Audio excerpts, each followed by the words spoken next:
வணக்கம்.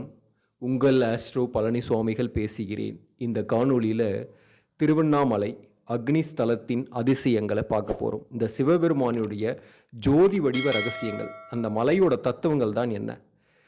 சிவனே மலையாகவும் மலையே சிவனாகவும் வழிபாடு செய்கிறோம். அங்கே மலையே சிவன் தான். அந்த சிவன் அங்கே அடி முடி காணாத அளவுக்கு நின்று ஜோதியாக நின்ற இடம்தான் திருவண்ணாமலை. இது ஒவ்வொரு யுகத்திலையும் ஒவ்வொரு பெயரால் அழைக்கப்பட்டது இந்த மலை. அதை பற்றி நம்ம டீட்டெயிலாக பார்க்கலாம். மேலும் இந்த கிரிவலம் வரும்போது அஷ்டலிங்கங்கள் இருக்குது கிரிவல பாதையில். பெரும்பாலானோர் பௌர்ணமி நாட்கள்லையோ அல்லது அமாவாசை நாட்கள்லையோ கிரிவலம் செல்லலாம். அப்படி கிரிவலம் செல்லும் போது மறக்காமல் இந்த அஷ்டலிங்கங்களையும் வழிபாடு செய்யணும். அதில் ஒவ்வொரு ராசிக்கும் ஒரு லிங்கம் இருக்குது. அந்த லிங்கத்தை மேலும் சிறப்புடன் இன்னும் கொஞ்சம் கண்டிப்பாக வழிபாடு செஞ்சுட்டு போகும்போது கண்டிப்பாக சில நல்ல பலன்கள் ஏற்படும். குறிப்பாக யாரெல்லாம் திருவண்ணாமலைக்கு போகலாம், யாருக்கெல்லாம் ரொம்ப ரொம்ப சிறப்பு என்றால் எல்லாருமே திருவண்ணாமலைக்கு போகலாம். எப்படிப்பட்ட பிரச்சனைகள் இங்கே தீருதுன்னா, கணவன் மனைவிக்குள் கருத்து வேறுபாடுகள், சதா சண்டை போட்டுக்கிட்டே இருக்கிறீங்க, சச்சரவுகள் இருந்துக்கிட்டே இருக்குது, பிரிந்திருக்கீங்க, குழந்தை பாக்கியம் இல்லை, திருமணம் கைகூடலை, இந்த பிரச்சனைக்கு உறுதியாக திருவண்ணாமலை இந்த அக்னி ஸ்தலத்தில் வேண்டுவோருக்கு நல்ல பலன்கள் நடக்கிறது. உண்மையான மனதோட இந்த வீடியோவை முழுமையாக பாருங்கள். கண்டிப்பாக அந்த இறை அருள் மேலும் முழுமையான தகவலும் உங்களுக்கு கிடைக்கும். இந்த திருவண்ணாமலையை பொறுத்தவரையிலும் 2668 அடி உயரம் கொண்ட மலை. குறிப்பாக இந்த மலையை பொதுவாகவே காந்தமலை என்று சொல்வார்கள். காந்தம் என்றால் கவரக்கூடியது. அதுபோல் ஒரு முறை தரிசித்தவர்களை மீண்டும் மீண்டும் வரவழைக்கும். அதே போல் நினைத்தாலே முக்தி தரக்கூடிய இடம் திருவண்ணாமலை. நீங்கள் எங்கேயோ இருந்து வர முடியல, ஆனால் திருவண்ணாமலையை நினச்சி அந்த அண்ணாமலையாரை வழிபாடு செய்கிறீங்க அப்படின்னா ஒரு பிரச்சனைகள் விலகும். இம்மலையை தரிசிக்க வருவோரை மீண்டும் மீண்டும் காந்தம் போல கவர்ந்து இங்கு வரவழைக்கும்.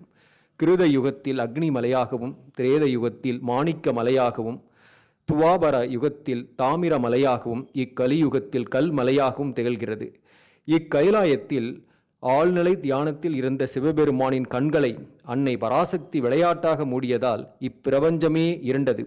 அனைத்து ஜீவராசிகளும் துன்பத்திற்கு ஆளாகி தவித்தன. இதனால் ஏற்பட்ட பாவத்தை போக்க இப்பூ உலகில் காஞ்சிபுரம் கம்பை நதிக்கரையில் அன்னை காமாட்சியாக தவம் இருந்தால், ஒரு நாள் கம்பை நதி வெள்ளத்தில் தான் அமைத்த சிவலிங்கம் கரையாமல் இருக்க மார்போடு சேர்த்து அணைத்தார் அன்னை காமாட்சி. இதனால் அன்னையின் பாவத்தை சிவபெருமான் நீக்கினார். ஐயனே, நீங்கள் எப்போதும் என்னை பிரியாதிருக்க தங்கள் திருமேனியில் எனக்கு இடபாகம் தந்தருள வேண்டும் என்று அன்னை காமாட்சி சக்தி வேண்டினாள்.